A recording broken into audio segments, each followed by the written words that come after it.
Assalamualaikum warahmatullahi wabarakatuh. Perkenalkan, nama saya Isnatun Hanifah. Di sini saya akan mempraktekkan cara cuci tangan 6 langkah.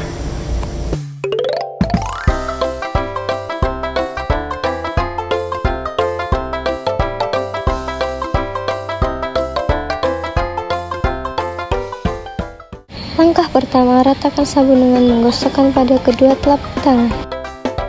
Langkah kedua, gosok punggung tangan dan sela-sela jari. Lakukan pada kedua tangan. Langkah ketiga, gosok kedua telapak dan sela-sela jari kedua tangan. Langkah keempat, gosok punggung jari kedua tangan dengan posisi tangan saling mengunci. Langkah kelima, gosok ibu jari kiri dengan diputar dalam genggaman tangan kanan. Langkah keenam, usap ujung kuku tangan kanan dengan diputar di telapak tangan kiri.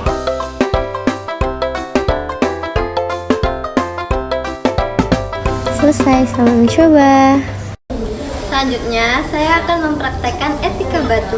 Yang pertama, kita bisa menggunakan tisu. Contohnya, lalu kita buang, jangan disimpan lagi ya.